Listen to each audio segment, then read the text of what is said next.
잠언 2장 10절에서 15절 말씀까지 보도록 하겠습니다.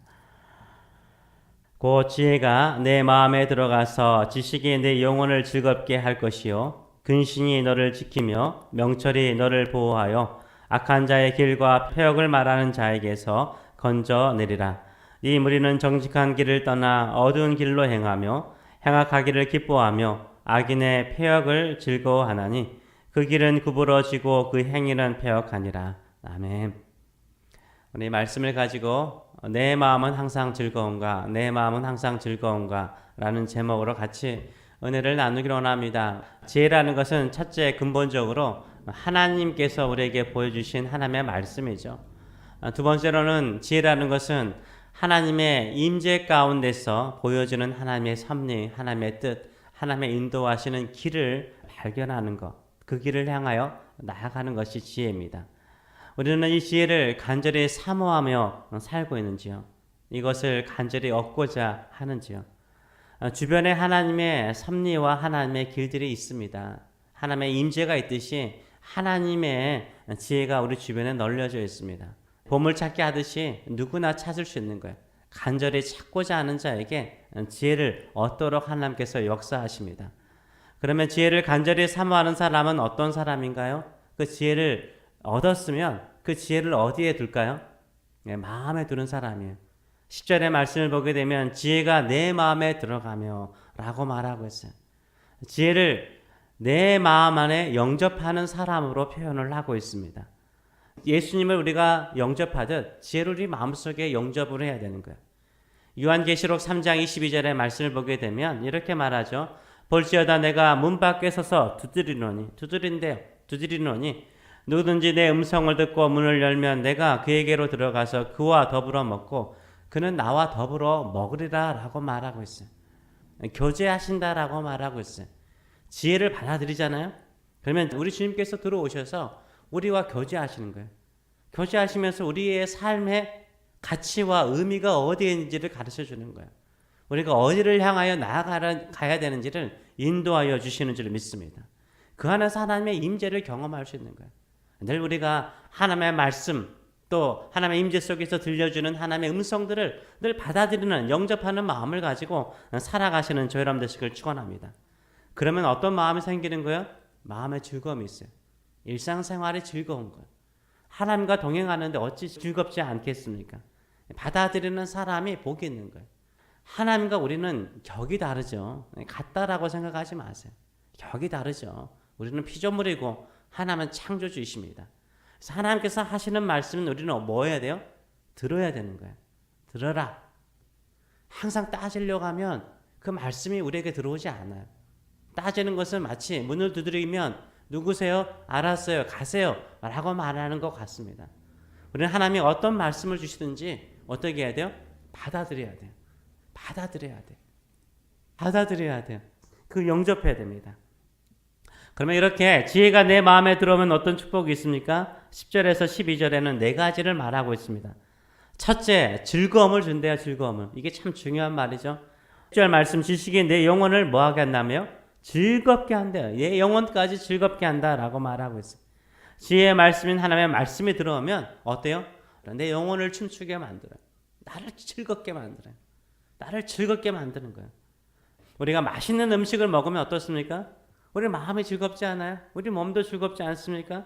저절로 감탄이 나오고 마음과 몸의 즐거움이 나옵니다. 아주 맛난 음식도 우리 마음을 즐겁게 하듯이요. 우리 영혼을 즐겁게 하듯이 하나님의 말씀의 참맛을 맛본 사람은요. 춤춰요. 즐거워요. 그 말씀의 맛을 느끼는 사람은 시간 가는 줄 모르고 하나님의 말씀을 묵상하고 그 말씀 안에 거하고자 하죠. 그것은 단순하게 묵상하는 시간에만 있는 것이 아니라 어떻습니까? 일상생활 속에서도 그 말씀 붙들고 즐겁게 살아가는 줄 믿습니다. 시편 19편 9절과 10절은 이렇게 말씀하죠. 여호와를 경외하는 도는 정결하여 영혼까지 이르고 여호와의 법도 진실하여 다 의로우니 금 곧 많은 순금보다 더 사모할 것이며 꿀과 송이꿀보다 더 달도다라고 말하고 있어요. 금보다 더 귀하대요. 송이꿀보다 더 귀하다라고 말하고 있어요. 이 하나님의 말씀의 이 단맛을 느끼는 사람은 그 맛의 느낌 속에서 즐겁게 살아가는 것인 줄 믿습니다. 하나님의 말씀의 맛을 아시는지요? 내 마음을 즐겁게 하는 하나님의 말씀, 지혜의 말씀의 맛을 아시는 저 여러분 되시길 축원합니다. 오늘 한 해 그 말씀의 맛을 느끼면서 즐겁게 살아가시는 저 여러분 되시길 축원합니다. 절대 말씀을 떠나지 마세요. 말씀을 떠나면요 즐거움이 사라져요. 그렇지 않아요? 우리가 하나님의 약속의 말씀을 붙들고 살아갈 때는 어려움과 힘든 중에도 즐거워하고 감사하고 기쁘며 살아가는데요, 내 마음에 말씀이 사라지잖아요. 어때? 불평이 생기고 원망이 생기고 하나님에 대해서 투덜대기 시작해요. 인생이 즐겁지가 않아요. 기쁘지가 않아요. 그러나 말씀이 들어오잖아요. 그러면 확신이 생기는 거예요. 두 번째 축복이 무엇입니까? 지켜준다는 거죠. 세 번째 축복이 무엇입니까? 보호해준다는 거죠. 네 번째 축복이 무엇입니까? 구원해준다라고 말하고 있어요. 이 약속의 말씀이 내 안에 들어오면 하나님이 나를 지켜주시고 나를 보호하여 주시고 그 어려움 중에도 그 시험 중에도 유혹 중에도 나를 구원해 주신다는 확신이 있기 때문에 어떻게 살아가는 거예요? 즐겁게 살아가는 거예요. 기쁘게 살아가는 거예요. 찬송하며 살아가는 거예요. 11절의 말씀을 보게 되면 근신이 너를 지키며 라고 말하고 있어요. 근신이라는 게 뭐예요? 신중함이죠. 하나님의 지혜는요 우리를 신중하게 만들어요. 신중해서 모든 유혹에서 모든 악에서 우리를 지켜준다라고 말하고 있어요. 우리가 늘 하나님의 말씀을 지키는 것처럼 생각을 해요. 그렇지 않아요. 실제로는 하나님의 말씀이 우리를 지켜주는 거예요. 아멘. 하나님의 말씀이 우리를 지켜주는 거예요. 내 안에 들어온 하나님의 말씀이 나의 생각과 나의 마음과 나의 행동과 말을 지켜주기 때문에 모든 유혹에서 나를 지켜주는 거예요. 이 하나님의 말씀이 나를 지킨다라는 확신을 가지고 살아가시는 저 여러분 되시길 축원합니다. 셋째로는 보호한다라고 말하잖아요. 7절의 말씀을 보게 되면 지혜의 말씀은 우리의 방패가 된다라고 말하고 있어요.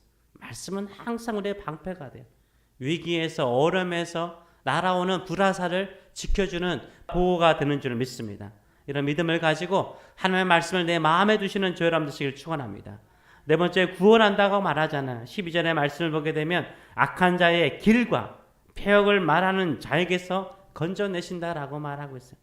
악한 자의 길에서 건져주시는 거예요. 폐역을 말하는 사람에게서 건져주신다라고 말하고 있어요. 환경과 사람에게서 끄집어내주시는 거예요. 우리가 악한 자의 길에 있으면 내 마음이 어때요? 말씀이 내 안에 있잖아요. 그럼 내가 악한 자의 길에 같이 있으면 마음이 편하지 않아요.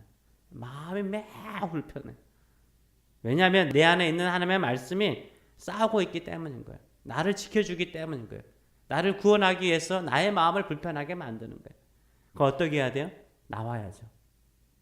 폐역하는 자, 폐역을 말하는 자에게서 우리를 구원해 주신대요. 그 말을 들으면 너무 달콤해요. 정말로 내가 성공할 것처럼 보이고 잘 될 것처럼 보여요. 그런데 그게 하나님의 말씀을 거역하는 거예요. 내 마음이 불편해요.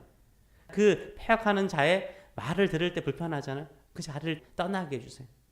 그러면서 우리가 그 악의 길에서 우리를 구원하여 주시는 줄 믿습니다. 우리 마음이 불편합니까? 떠나야 돼요. 거기 있으면 안 되는 거예요. 그 자리에 있으면 안 되는 거예요. 말씀을 내 안에 두면 어떻습니까? 그 자리에서 우리를 구원하여 주시는 줄 믿습니다. 아브라함은요, 하나님의 약속의 말씀을 붙들고 여행을 떠났습니다. 믿음의 여행을 떠났습니다. 그런데 그의 인생이 어땠습니까? 순탄하진 않았죠. 편탄하진 않았어요. 그런데 하나님의 약속의 말씀을 붙들고 살아갔어요. 그런데 어떤 역사가 일어났습니까? 애굽에서나 다른 나라에서나 하나님의 기이한 역사를 경험하기 시작하였어요. 신앙생활은 무엇입니까? 순탄하지 않아요. 말씀을 붙들고 산다고 해서 순탄한 것 아니에요. 근데 뭐가 있어요? 하나님의 말씀이 나를 보호하고 나를 지켜주고 그리고 하나님의 약속이 반드시 이루어지는 것을 경험함을 통해서 뭐가 생기는 거예요? 즐거움이 생기는 거예요. 기쁨이 생기는 거예요. 하나님의 기이한 일에 대한 기대감이 생기는 줄 믿습니다. 이런 마음을 가지고 살아가시는 저 여러분 되시길 축원합니다. 지혜를 버린 것은 하나님의 임재를 내가 거부하는 거예요. 그러나 지혜를 내가 영접하는 것은 하나님의 임재를 경험하기를 원하는 것이며 하나님과 함께 살기를 원하는 것이며 하나님이 나를 지켜주시고 보호하여 주시고 나를 구원하여 주실 것이라는 믿음을 가지고 사는 것인 줄 믿습니다. 이런 믿음을 가지고 사는 자에게 일어나는 역사는 뭐예요? 기이한 일이라니까요. 우리가 언제 깜짝 놀래요? 우리가 예상하지 않는 일이 일어날 때잖아요. 기대하지 않는 기이한 일이 일어날 때잖아요. 그 일을 누가 이루십니까? 하나님께서 이루시는 줄 믿습니다. 이런 믿음을 가지고 인생을 즐겁게 살아가시는 저 여러분 되시길 축원합니다. 아멘. 기도하겠습니다. 살아계신 하나님 아버지 은혜를 감사드립니다. 오늘 또 주의 말씀을, 지혜의 말씀을 우리의 마음에 받아들이나이다. 우리의 마음에 즐거움이 넘치게 하여 주시고 하나님께서 나를 보호하여 주시고 지켜주시며 그 악한 자의 환경과 악한 자의 말에서 우리를 끄집어내어 주실 것이라는 믿음을 가지고 오늘도 즐겁게 살아가는 믿음의 사람들 되게 하여 주시옵소서. 일상의 삶 속에서 하나님의 임재를 느끼면서 하나님께서 내가 예상하지 않고 또 기대하지 않았던 기이한 일들을 행하시는 하나님의 놀라운 기적의 손길들을 보면서 매일 즐겁게 살아가는 또 찬송하며 살아가는 믿음의 사람들 될 수 있도록 축복하여 주시옵소서. 우리 안에 성령의 충만함, 기쁨의 충만함, 지혜의 충만함을 가지고 세상을 넉넉하게 이기는 성도들 되게 하여 주시옵소서. 감사드리며 예수님의 이름으로 기도하옵나이다. 아멘.